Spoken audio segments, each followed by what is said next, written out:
parang lunod na lunod po ako sa pagmamahal. I was about to ask you, did you see already? Unti-unti naman na po siya nagsisink in with the help of my supporters also. So what's next after the win? No, I'm sure hindi ka pa nakapagpahinga ng maayos. But what's next? What are the plans? What's next? I'm just gonna focus na pinasok ko in this industry, which is acting. Bubutihin ko lang po sa pagkakaroon. Pero were you reluctant from the beginning? Were you reluctant in going inside show business? Yes, kasi kinausap na ako ng kuya ko, Okay. everyone, kasi mas alam naman niya po yung background. How did that conversation go? It was good naman po. He was very supportive. Actually, my family is very supportive. And also my mom, supportan na naman po nila ako. But syempre, hindi pa rin nawawala yung guidance nila. Okay. Ano yung mga important things that you mentioned to you? Na siguro entering this industry, it's not always, masaya, madami tao. Hindi siya laging rainbows and butterflies. Meron siyang ups and downs. And now, syempre, mas naiintindihan ko po yun. Pero ako, that's okay. If meron siyang ups and downs kasi I love acting and I love the support. Saka you've seen it. Yes. You've seen your brother went through it, di ba? So hindi ka ba natakot? At first, natakot po ako. Pero now, parang hindi na rin po since dahil po sa mga supporters ko, grabe po talaga sila magmahal sa akin. So, mas nangingibabaw po yung love na napaparamdam nila sa akin. Okay, while you were inside the house, I interviewed ko si Carla a lot of times. And then, ang sinasabi niya, ang revelation is, hindi ko na nanonood si DJ. Ah, really? Oo. Hindi ko po alam. Hindi mo Hindi alam? nanonood si Oo, hindi I siya mean, nanonood. feeling ko lang di yung nanonood mag-cringe lang yun sa mga awkward. Bakit? Sa tingin mo hindi siya manonood? Alam ko. Well, yung relationship po namin ni Kuya para kaming barkade.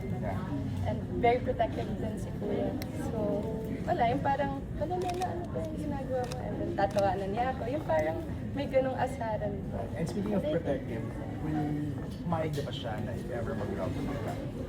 Ay, hindi pa po namin na open. Napapag-usapan. Wala pa po kami. Kasi yun ang tinanong ko kay conversation. Carla, si Carla. So na, Carla, halika na. Hindi, tinanong ko sa kanya kung napag-usapan na ba nila ni DJ yung pagla-love niya. Siya daw yung mag-love. Well, actually, hindi naman yun yung priority for Right. now. But of course, knowing yung trend naman ng industriya namin, ano. But ngayon kasi inaaral pa kung ano yung maganda. Pwede kasi mag-start sila with Kuya DJ niya, whatever. Actually, wala pa malaking usapin for that from the management. Pero syempre, meron na silang plans. Diba? So we will see na lang. Let's just wait and see. Nabunutan ka ba ng tinik? Kasi interview kasi siya Hindi lang while you were... tinik, buto. Nabunutan ako ng buto. No, nanalo siya. No. You were concerned kung ano yung magiging ending ni Lela. Yeah, well actually yung concern kasi doon is more on ano ba ang pwedeng gawin nila paglabas, Tama. diba? But surprisingly, kasi sabi nila tinulungan dahil meron yung pamilya. Well, unang-una ang pamilya kailangan tumutulong talaga sa kapwa pamilya, diba? But Given naman yun. Given naman yun. But hindi namin napabayaan, nagawa namin yung part namin. But surprisingly, ang daming tao, na hindi lang fans na nandito marami tayong mga supporters nila ng mga kababayan natin. In fact, may mga videos tayo. Yung parang Miss Universe, yung pagnanalo siya. Yeah. Sobrang nakakatuwa yun yung videos na yun. Marami tayong mga kababayan because huwag natin pag-usapan kung paano tayo nagboto. Pag-usapan natin yung performance niya kasi sa loob na nakita talaga ng sambayanan. Diba? Na she was actually doing great. That's why yun ang mas gusto kong tingnan na kaya deserve niya yung pwesto niya. Tama ba ako siya lang yung hindi nominated? Ever? Yeah. Tama ba na? Hindi ka na-nominate for eviction. For eviction, no. Hindi siya na-nominate for eviction. She was proud of that. She was, Sino naman ang hindi? Yeah, she was Diba? bragging about it sa mga interviews, sa mga events. Diba? Alam mo, may mga bagay na ganyan, pinagyayabang talaga natin. Kasi syempre, maganda naman siyang tularan. Okay. Alright, so ang Baptism of Fire mo, Lela, ay yung unang guesting ng PBB sa Showtime, no? Parang nag-tweet si Vice about toxic fans. Ano yung 2 cents mo about it? Na parang may ilang fans daw na very, very toxic, no? Parang ang daming sinasabi, nagbabash or something like that. Ikaw, ano yung parang reminder mo to everybody? Ayun, yung ulitin ko lang din po yung sinabi ni Tito Vice sa Showtime na just always choose to be kind.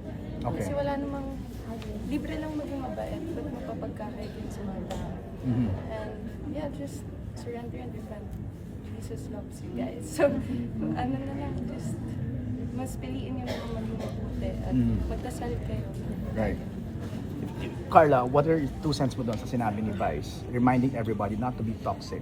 Yeah, kasi lalo na ngayon, if nagsusupport tayo ng, kasi kabataan, we have to remember na yung edition nila are teenage, diba? Kumbaga kabataan literal. So, para naman, bago lang sila bago silang salta sa industriya, wag naman natin gawing karumal-dumal yung magiging experience nila, diba? And syempre bilang, lalo na si Carmela, kahit na kasama ko siya nung bata siya lagi, kasi siya talaga yung bukas, yung pinto ko sa kanya sa pagsama sa kung saan ako nandoon sa lahat ng shows ko. Pero hindi pa rin siya kasi dumaan ng nag-taping, nag-shooting, yung literal na pagiging artista. Hindi pa niya dinaanan. So, katulad nga ng sinabi ko, maganda naman yung performance niya kasi yung usapan namin, pagka hindi maganda performance mo doon, nandun na ako sa pinto ng bahay ni Kuya, kinakatok na kita na, girl, lumabas ka na dyan, ngayon din. Diba? So, pero kasi, nung nakita ko na and she really wants it kasi, iba kasi yung may dedikasyon at gusto mo yung ginagawa mo, maganda talaga. Tama. And wala naman akong pinabaon dyan, kundi yung salitang, alam ko kasi mabait siya, hindi dahil anak ko, no? Kasi ayan na naman tayo. Hindi dahil anak ko, kilalanin natin yung mga anak natin. Kung kilala mo yung anak mo, nasa sayo yun kung papapasukin mo siya sa PBB or hindi. Tama. So dahil kilala ko si Carmela and I told her, anak, remember, ang sinabi ko lang sa'yo, mabait ka, yan lang ang baunin mo.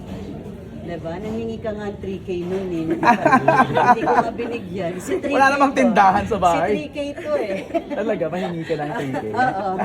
Diba? So, nung sinabi ko, anak, wala kang ibang babaunin kundi kabaitan mo lang. Tama. Tapos, kasi hindi ko alam kung ano magiging buhay mo araw-araw dun because I won't be there. Right. So, ang gusto ko lang sabihin, bigyan naman natin ng magandang experience yung mga bagong batang artista. Huwag natin silang buhayin sa negativity, bashing and all. Hindi na yan uso. You singled out one tweet na Yes, nagalit because ka. ang kinagalit ko kasi doon, hindi lang ako na bilang nanay na inuutusan mong magpakamatay ang anak. Napakaraming nanay na may ganyang experience, diba? So, hindi lang isa. It's not just about him. Ang talagang naisip ko, yung mga nanay na talagang totoong may ganong dinaan. Right. Tapos ginagawa niyong katatawanan, ginagawa niyong makabash lang kayo ng ganon. So, kailangan kong i-call out yun. Tama. Kasi hindi ko talaga mapapayagan yung ganon. Hindi nakakatuwa at ayoko na masundan pa. Have you Kaya- started legal steps? Yes. Okay. Searching ngayon for the kasi inaayos na namin. I'm not allowed to talk about it kasi Okay. nasa legal na. Gusto lang nating sabihin na mag-ingat tayo, diba, na mag-bash sa isang tao. Kasi ang isang tao may magulang, may kapatid, may kamag-anak. Tama. Hindi ito nabubuhay mag-isa. Diba? And yung mga ganyan na alam niyo naman kung ano yung sinabi. My God, diba? Hindi mo inisip na yung binanggit mong pangalan, nagluluksa pa yung pamilya nun. Tama. Like how, sorry, but It's okay. yun yung point ko. And then si Lela nag-alala, pero in-explain ko sa kanya. Sabi ko, anak, kailangan, may mga bagay na hindi natin Pwedeng palampasin. palampasin. So you're learning the ropes now? Yes. Ang mga ganito, But di ba? actually, yan yung isa kasi na concern ni Kuya DJ niya. Kaya nahirapan pumayag si Daniel noon. I'm sure. Diba? And, Dumaan din si DJ dyan. oo. You know, That's why the he knows. hardships. Oh, well, good luck. Thank you.